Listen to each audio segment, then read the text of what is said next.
Bonjour tout le monde, bonjour à tous, j'espère que vous allez bien et que tout se passe bien de votre côté. Donc, bienvenue dans cette séance d'analyse pour préparer justement le restant de la semaine. Donc, j'ai retardé un peu à faire la vidéo pour pouvoir justement avoir les différentes données qui allaient suivre par rapport à ce qu'on attend ou à ce qu'on pourrait attendre pour le NFP. Donc, en gros, tu sais, c'est ça, on a des données un peu mitigées, ok? On a des données un peu mitigées qui font de telle sorte que la direction du marché est pas très très claire. En gros aussi, avec toute l'incertitude autour de l'économie mondiale, on a assez de difficultés à comprendre tout ça, mais il n'y a pas de problème. Ce qu'on va faire, on va repasser en revue le rapport analytique hebdomadaire très assez rapidement.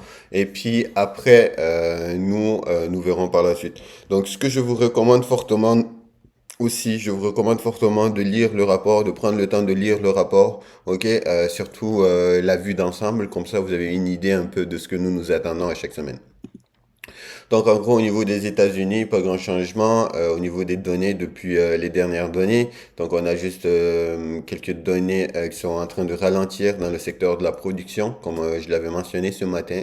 Donc ceci risque d'impacter la croissance économique. Donc on va voir juste comment cela va impacter sur le long terme.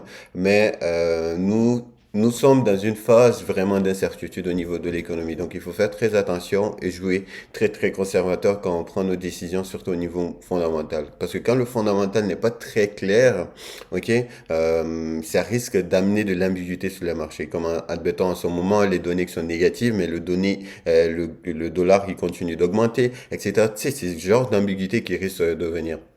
Donc, étant donné que souvent, en tant que trader, retail trader, c'est pas des choses que nous sommes familières, donc ça risque d'être très complexe pour nous d'en tirer profit. Donc, il faut faire attention. L'euro, on a un ralentissement au niveau de la production aussi. Donc, vous voyez, c'est comme un cercle vicieux ou c'est un effet de domino qui est en train de se produire sur la plupart des économies.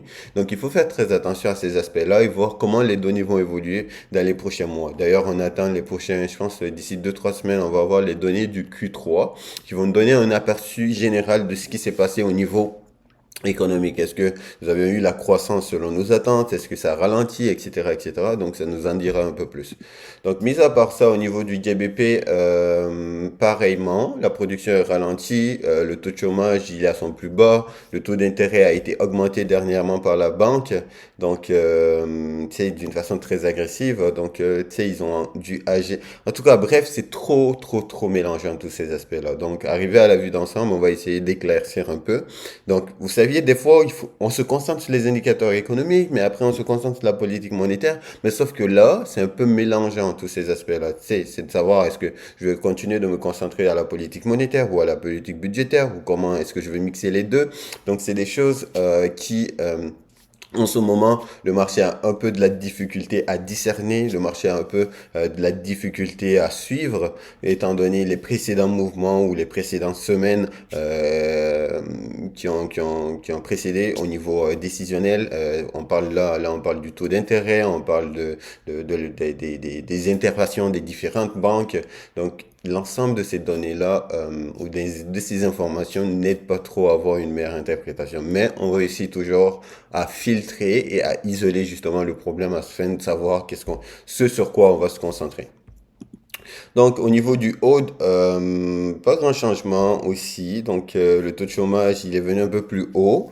Donc, on voit vraiment, encore une fois de plus, le ralentissement de l'économie qui est en train d'arriver dû aux problèmes qui ont été causés par la gestion de la politique monétaire, mais aussi l'inflation. Donc, ça reste quelque chose à voir.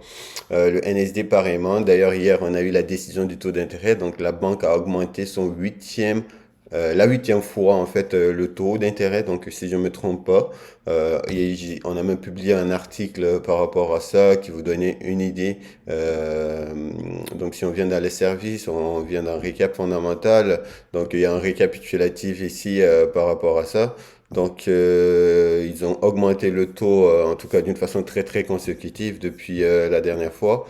Donc nous continuerons de garder vraiment un œil là-dessus. Ça c'est un article aussi que je recommande fortement de prendre le temps de lire. Ça permettrait de donner un aperçu justement sur ce que nous surveillons par rapport au NFP. Donc, sinon, à part ça, je recommande fortement de jeter coup d'œil sur des articles parce que c'est les recherches que nous effectuons. Donc, ceci permet d'avoir vraiment un aperçu sur chaque devise surtout et ce qui se passe réellement. Donc, si on revenait sur le rapport analytique hebdomadaire, donc vous voyez, à chaque semaine, on publie un rapport. Encore une fois de plus, j'insiste là-dessus. Prenez le temps de juste revoir le rapport. Ça aiderait beaucoup à avoir un peu une perception ça vous permettrait d'avoir une idée sur la perception que nous avions par rapport à différentes devises. Donc le DPY, d'ailleurs, on atteint une succession de données par rapport au DPY. Donc, surtout des données reliées à la production et etc.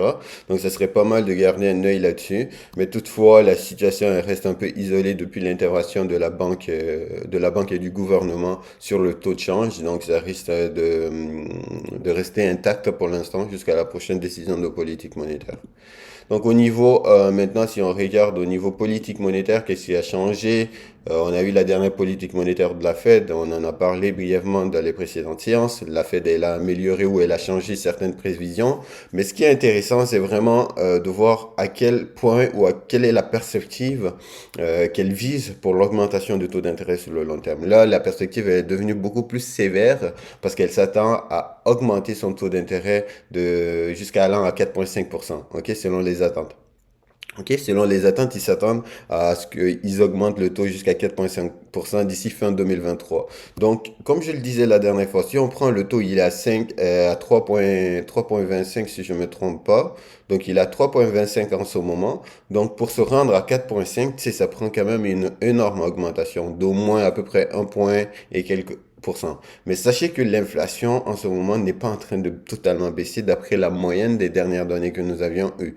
Donc, vous savez, c'est très, très contradictoire. Les actions versus la réaction du marché ou la réaction de l'économie est très différente. Donc, comme on l'avait mentionné dans l'ancienne préparation, la Fed s'est décidée ou elle a dit totalement qu'elle serait prête à sacrifier justement, s'il faut, la croissance économique à long terme pour pouvoir maîtriser l'inflation. Donc, ce qui veut dire qu'elle est prête à agir encore plus et encore euh, sur son taux directeur.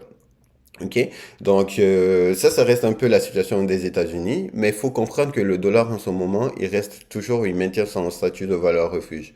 Donc, dépendamment des différentes données qui vont venir dans les prochains mois ou dans les prochaines semaines, ceci pourrait être très très différent et pourrait avoir un impact sur le dollar. Mais est-ce qu'on va voir ou on risque de voir un dollar corrigé au niveau fondamental? Pas si on reste encore dans l'incertitude. Donc, tant qu'on reste dans l'incertitude, le dollar va continuer de se hisser parce que c'est la valeur refuge en ce moment qui est donc avec toutes les crises en perspective, c'est-à-dire la crise en dette, la crise de la dette, la crise de l'inflation et potentiellement un ralentissement de la croissance économique sur le long terme serait aussi en perspective avec les précédentes données que nous avions eues. Tu sais, c'est très, très mélangé. D'habitude, tu as deux ou un seul élément que tu vois, ok, bah, qui commence à ralentir. Donc, d'où l'importance du NFP que nous allons avoir cette semaine. Donc, c'est ça, on va voir ce que cela va donner, quel serait l'impact, etc. Mais en gros, c'est ça, au niveau du GBP, ils ont augmenté le taux d'intérêt aussi. Donc, c'est ça, donc ils ont augmenté le taux d'intérêt. Donc, le taux, il est passé, je pense, de 1 et quelques pourcents à 2,25%. C'est quand même une réelle augmentation. Donc, il faut garder ça en tête et voir aussi la perspective, encore une fois de plus, ça reste la même. Mais sauf que eux, ils ont fait un truc qui a impacté la livre. Après la décision de la politique fiscale, ils ont jugé nécessaire d'agir tout de suite immédiatement sur la politique monétaire.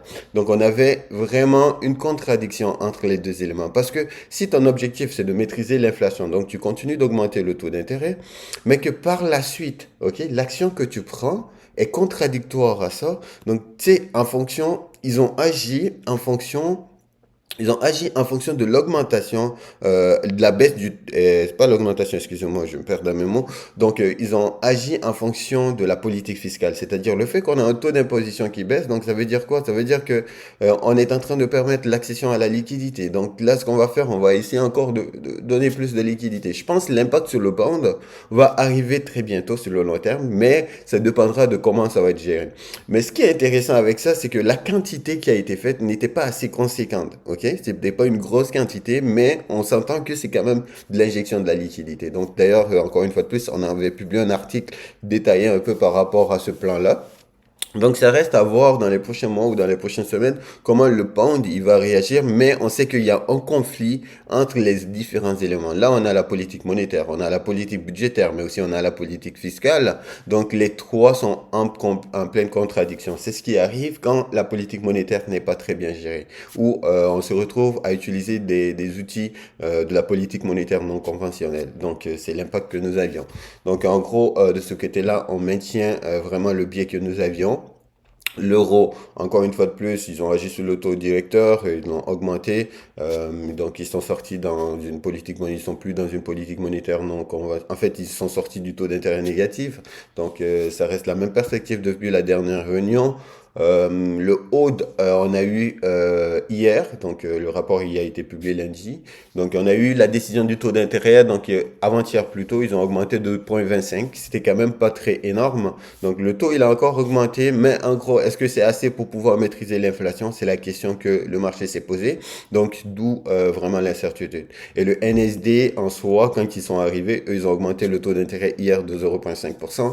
Donc encore une fois de plus, ça nous remet un peu dans une situation un peu délicate parce qu'on reste dans une situation où on est dans l'incertitude et que les actions en ce moment risquent de créer d'autres problèmes qui risquent d'impacter la croissance économique sur le long terme. Donc, c'est qui risque de nous faire retourner probablement dans d'autres problèmes.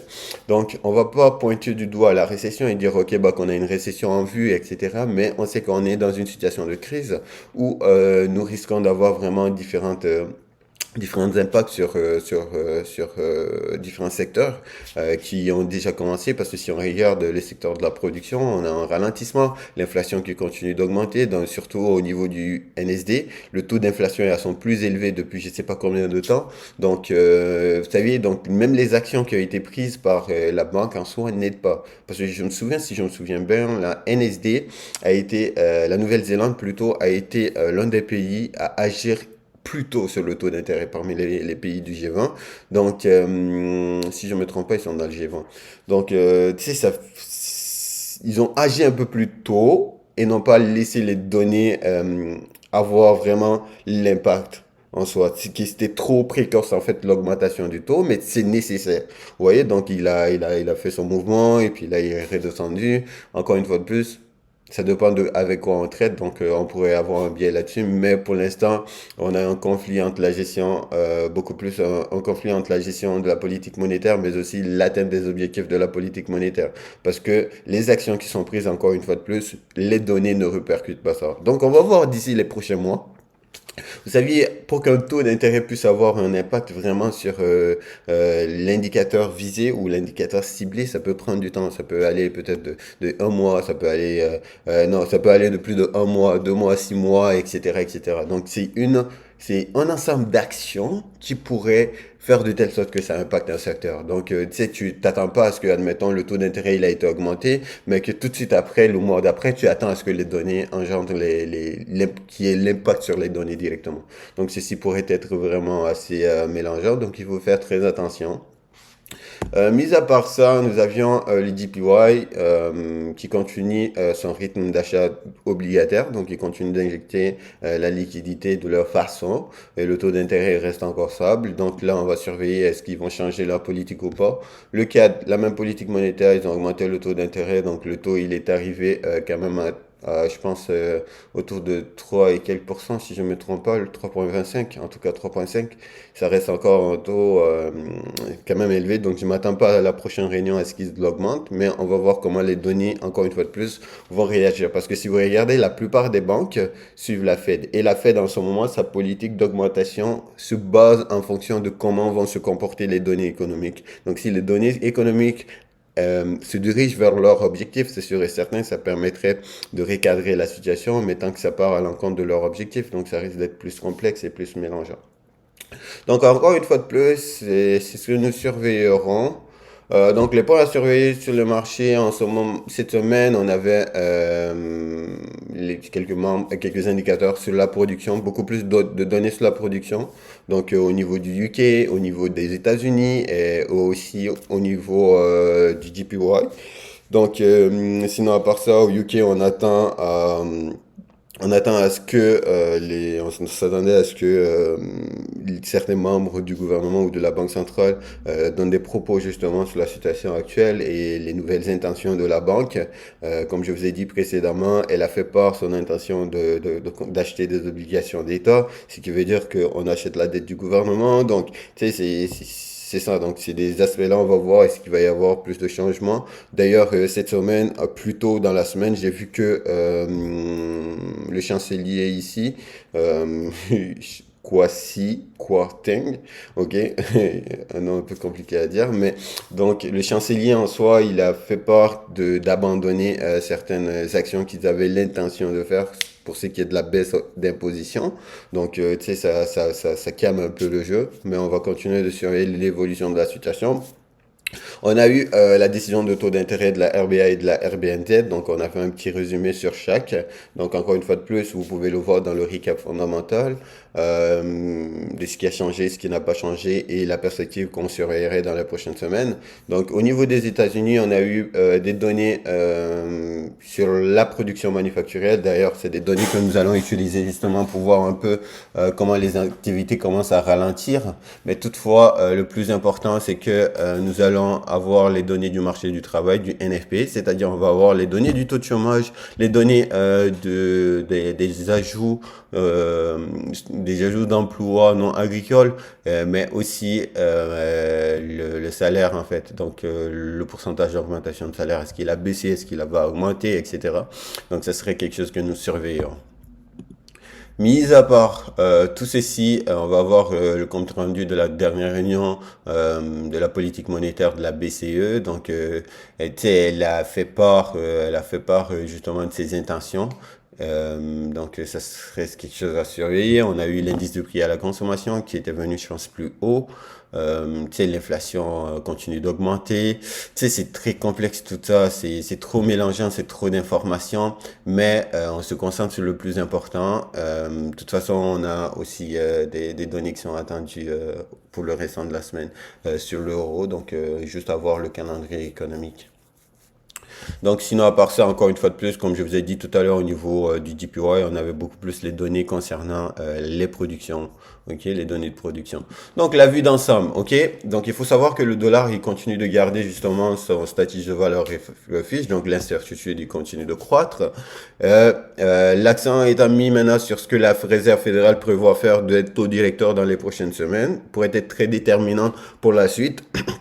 De ce point de vue, donc il faut s'attendre à ce que la croissance sur le long terme soit remise en question, comme je vous ai dit précédemment, c'est que on prend des décisions très très sévères parce que on veut maîtriser l'inflation, mais sauf que le fait de vouloir maîtriser l'inflation, ok, trop l'inflation, ça risque de causer un autre problème. Donc c'est le dilemme dans lequel la Réserve fédérale c'est le dilemme dans lequel il se retrouve.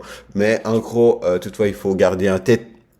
Ok, il faut garder en tête que la Fed agit en fonction de l'évolution des données. Donc, si le marché du travail ralentit, je pense pas qu'elle va vouloir forcer, justement sur le taux d'intérêt. Mais si elle continue de s'améliorer, c'est-à-dire on a un NFP qui est toujours bon et que le taux de chômage il est toujours plus bas, tu sais, ça veut dire qu'il faut vraiment, il faut vraiment resserrer la vis. Donc, toutefois, demain, je vais publier aussi une vidéo qui va ou même un article qui va dire justement ce qu'on attend selon les données, parce que on a les données, on a les attentes et puis on a les prévisions. Donc, en fonction de ça, c'est quoi les scénarios que nous allons entendre. Donc, je vais publier ça dans la communauté.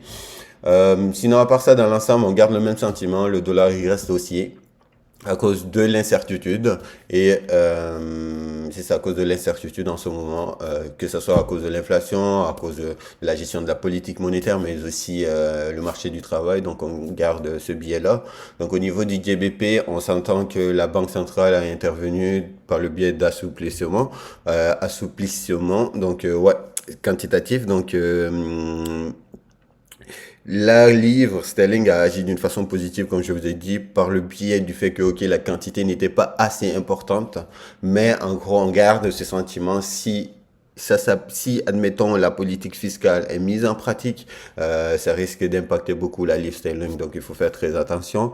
Donc, et elle est prête ou elle est prête vraiment à agir sur le taux d'intérêt dans le futur. Donc, on va surveiller les prochaines réunions de politique monétaire. On va voir qu'est-ce qu'ils vont faire. Parce que si tu permets d'accéder à la liquidité, mais en même temps, tu serres la liquidité, ça dépend de à combien tu vas serrer, vous voyez. Donc, c'est des marges de manœuvre. Tu sais, je dis pas qu'ils savent pas ce qu'ils font, mais en gros, c'est un peu les actions sont contradictoires, ok? Les actions sont très contradictoires. Parce que si vous voyez tous ces problèmes sont en train d'arriver en ce moment, c'est parce que quand l'inflation avait commencé à augmenter en flèche et que ça a dépassé les objectifs, ils disaient que c'était temporaire. Toutes les banques disaient que c'était temporaire. Ok, ça va passer, mais sauf que ça s'est éternisé plus d'un an. Donc, et la moyenne, ok, a augmenté, tu vois? Donc, la moyenne annuelle a augmenté. Donc, elle a dépassé l'objectif. Donc, si ça dépasse l'objectif, t'as pas le choix de prendre des mesures sévères et ramener vers la moyenne de ton objectif.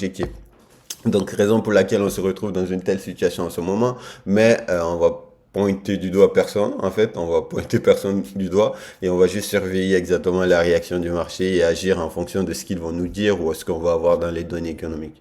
Donc, sinon, au niveau de l'euro, on a eu une baisse de la confiance, l'indice de confiance allemand.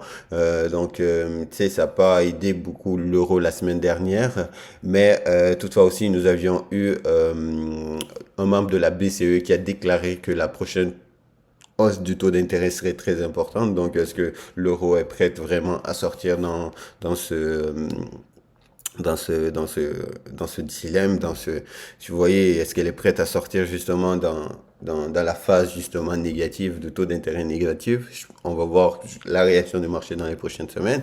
Mais à part ça, en parallèle, il a su bénéficier justement, l'euro s'est apprécié légèrement une fois que la chancelière allemande, ils ont annoncé de réduire la facture d'énergétique. Donc ça, c'est une autre injection de liquidité. Je sais que ça parlait d'à peu près d'un plan allant jusqu'à 300 milliards. Donc tu sais, c'est un autre plan d'injection de liquidité. Mais encore une fois de plus, c'est ça que je suis en train de dire, c'est que les actions sont contradictoires à ce que les données nous disent ou à ce que les données ont besoin d'avoir. Tu sais, même si ton inflation est très haut, tu sais, tu peux pas te permettre encore de le pousser vers le haut. En tout cas, normalement, c'est ce qui est supposé. Ok, c'est ce qui est supposé se passer. Donc, quand ton inflation augmente, tu prends des actions pour le ramener vers le bas. Mais quand il est bas, tu prends des actions pour le ramener vers le haut. Mais si toi, quand il est bas, tu prends des inflations pour l'amener, des actions pour l'amener plus bas, mais que quand il est haut, tu prends des actions pour l'amener encore plus haut, tu sais, c'est contradictoire vers l'objectif économique ou l'objectif réel de la politique monétaire. Donc, encore une fois de plus, nous surveillons les prochaines données de l'euro, surtout ceux de la production. Mais ce que j'ai remarqué cette semaine, vraiment d'un peu spécial, c'est parce que on a un ralentissement où on commence à avoir des ralentissements dans le secteur de la production. Et si ça continue comme ça, on sait que ça risque d'avoir un impact sur le long terme sur la croissance économique. Ok? Donc, on sait que si on a un impact en tout cas, bref, si on a un impact sur la production, on risque d'avoir un impact sur d'autres aspects de l'économie qui sont très importantes pour faire fonctionner l'économie. Ok.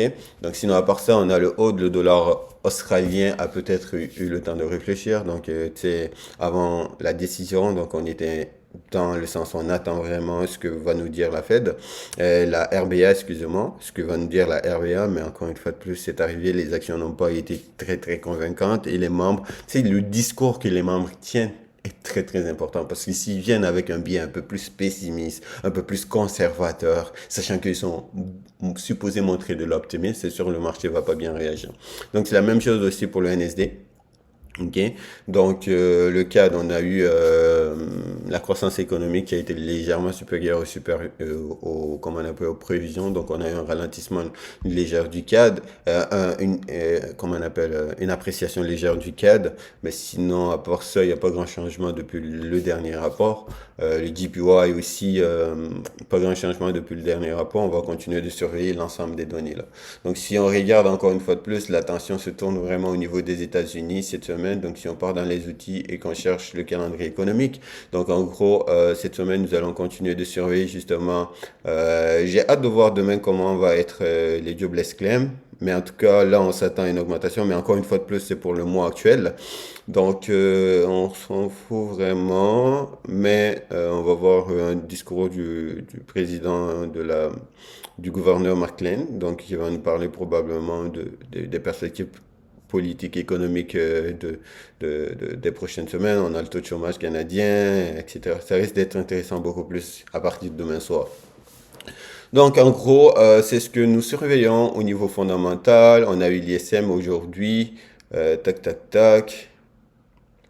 Ok, on a eu l'ISM ici qui est venu plus bas. Hier, l'ADP est venu un peu plus haut. Donc, le mois d'août, non, on est quel mois? On est octobre. Donc, le mois d'octobre s'annonce peut-être pas mal, mais je pense qu'on risque d'avoir un ralentissement du marché du travail à partir du mois prochain.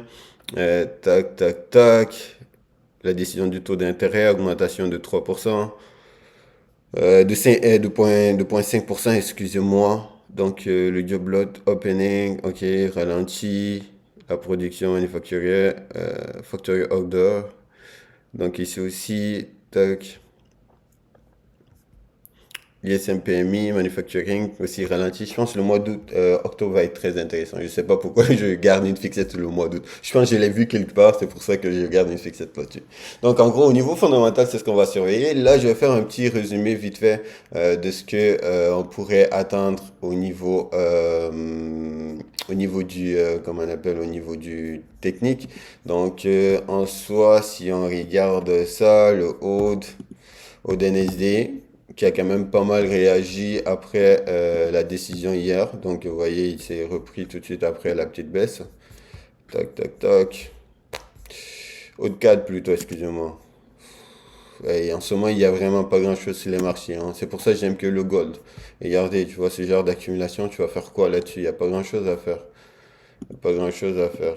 Donc, personnellement, au niveau technique, on va regarder ça vite fait, voir si on peut trouver quelque chose. Le DXY qui a rebondi. EuroDPY, celui-là, je le trouve pas mal intéressant. Donc, ce que je surveillerai, c'est de voir est-ce que je vais avoir un rétracement dans la zone ici. Si jamais le prix revient dans cette zone, je pense que je prendrai peut-être une vente avec un stop loss au-dessous. Au-dessus, encore une fois de plus, peut-être mon fondamental pourrait s'aligner, mais le DPY reste encore plus incertain que jamais. Donc, pas incertain, mais plus indécis. Ça revient à la même chose au bout de la ligne, mais tu sais, je pense que ça serait un genre de trade que je surveillerais. Donc, je vais mettre genre une petite alerte ici. Peut-être ici. Tac. Ok. Je vais mettre une alerte ici. Si jamais le prix revient vers là, je pense que ce serait pas mal comme un achat. Une vente plutôt. Sinon, à part ça, on regardera dans le coin de quelque part ici pour prendre une vente. Mis à part ça, Hero Hold, qu'est-ce que j'ai sur lui? Que lui, on essayait de le vendre depuis quelques semaines, mais il faisait son difficile. Si je fais le weekly, ok. Je sais pas, je suis pas tenté là. Non, il n'y a rien à faire sur lui, donc on va le laisser. Peut-être une collection et un short. Euro NSD, non plus, pas grand-chose. Euro USD, peut-être on pourrait se ramasser dans la zone, donc pour quelqu'un qui cherche une vente, ça pourrait être intéressant. GBP Odd. Sérieux, en ce moment, il n'y a vraiment pas grand-chose sur le marché, hein. Si tu traites vraiment le forex en ce moment, tu sais, il faut être il faut être très discipliné, il faut être très attentionné et très sélectif dans tes paires de devises. Il faut pas t'éterniser aussi. Tu sais, tu prends tes petits pips et puis tu quittes, tu vois. Regarde la journée d'hier, celui-là, il a fait combien au total? Si on mesure, il a fait peut-être 50-60 pips. 160 pips, mais pour ça, tu vas chercher quoi comme confirmation? C'est quoi qui va te permettre de vendre ça et venir chercher ce niveau ici? Tu sais, il n'y en a pas grand-chose, hein. Vous voyez, il n'y a pas grand-chose, donc il faut faire très attention. Lui aussi, je regardais pour une vente si jamais. Ok, c'est le même scénario qu'RDPY. Donc s'il remonte un petit peu, je pense que je serais tenté à essayer de vendre autour de 104 500. Je mettrai un stop loss au-dessus, à peu près 100 pips. Et DBP NSD, peut-être une vente aussi. Ce serait pas mal pour une vente. Tac. Ouais. On prend ici, on attend que le prix revienne à l'intérieur, peut-être une correction, et peut-être, mais c'est pas clair. Ok, lui tu sais, c'est un scénario qu'on avait mis avant-hier, je pense, avant la nouvelle. Donc, je pense que je l'avais envoyé. Tac, si on prend la nouvelle, on prend le NSD. Donc, si on prend le NSD, vous voyez, ça, c'est un trade que je surveillais. Il a réalisé, puis il a rebondi. Et après, on a eu la décision du taux d'intérêt. Le SD4, tac. Je pense qu'on aurait pu avoir un petit short, mais on va surveiller. De toute façon, on a la communauté. S'il y a quelque chose, vous savez, on est très actif. Donc, on va juste glisser un mot là-dedans et puis voir si on va trouver quelque chose. Donc, la perfar, gold. Donc, ce que je surveillerai ce soir, c'est de voir un peu si je vais avoir un petit retracement et avoir un petit short. Donc, c'est ça. Dans l'ensemble, c'est ce que je surveille. Mais comme vous le saviez, dans le passé, j'avais dit il y a pas longtemps, il y a 2 3 semaines, j'avais dit que j'allais arrêter de trader. Mais en gros, c'est un peu difficile d'arrêter de trader avec la plateforme qu'on a enroulée. Donc, ce que j'ai décidé de faire, c'est que mon compte principal, comme j'avais dit, j'avais arrêté de le trader. Là, je me suis fait un petit compte quand même digne du nom. Donc, je vais trader avec vous. Ok, c'est un compte que je vais trader justement juste pour envoyer, partager mes idées de trade ou les trades que je prends. Parce que je me sentais mal de juste prendre des trades, peut-être de prendre des trades ou de dire que je prends un trade sachant que je le prends pas réellement.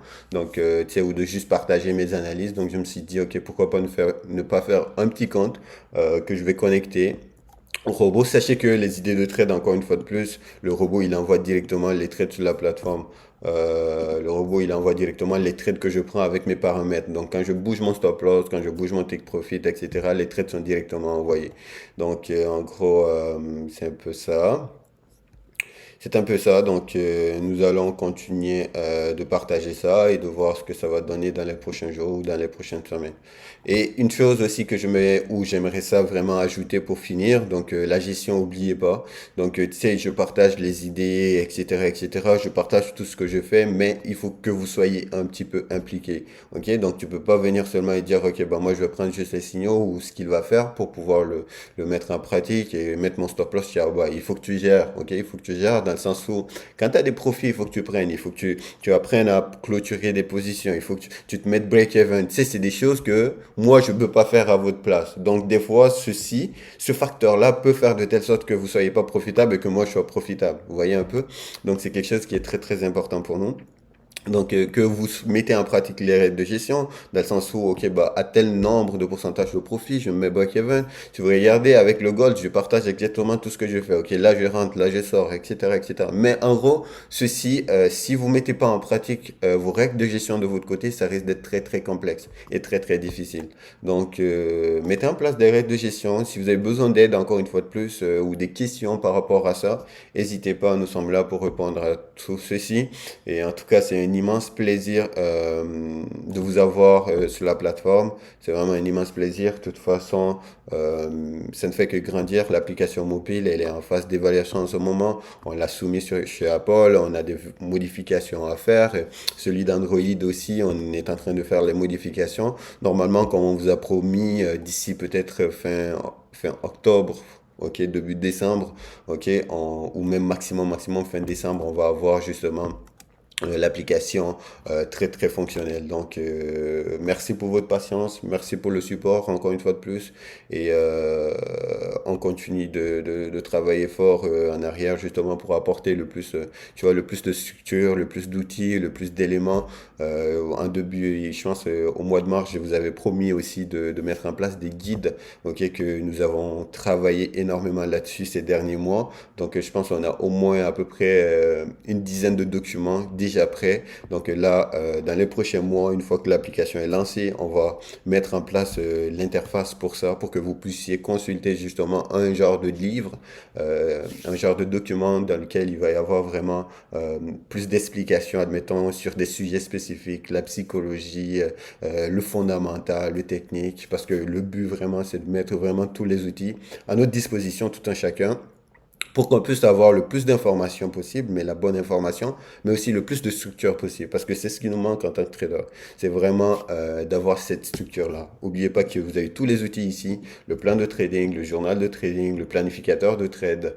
Ok, vous avez tout ce que vous avez besoin à la même place. Vous pouvez même vous connecter directement via MT4. Pas besoin de sortir, parce que le but, c'est de centraliser toute l'information à la même place et de faire que quand tu fais ton trading, t'es au même endroit. T'as pas besoin de te casser la tête à aller à l'extérieur. Donc, c'est ça en fait. Donc, toutefois, n'hésitez pas si vous avez encore des suggestions. Nous sommes en train de travailler énormément sur d'autres outils ou d'autres potentiels outils qui peuvent, euh, qui peuvent servir ou qui peuvent aider vraiment les traders. Donc, tu sais, ça me ferait un immense plaisir de mettre ça en application. Mais sachez que nous travaillons énormément et c'est vraiment, vraiment très, très plaisant tout ce qui arrive et de voir vraiment ça grandir de jour en jour. C'est vraiment un immense plaisir pour nous tous. Donc, n'hésitez pas pour voir la vidéo, encore une fois de plus, ou voir d'autres vidéos. C'est la section médiathèque, vous allez pouvoir les voir. Donc, sur ce, on se reprend dans la communauté. Nous allons donner plus d'analyse sur la préparation du NFP. C'est quoi les attentes? J'ai commencé d'ailleurs, comme vous pouvez le constater ici. Donc, le document en arrière ici, c'est un document que je suis en train de faire pour préparer le NFP.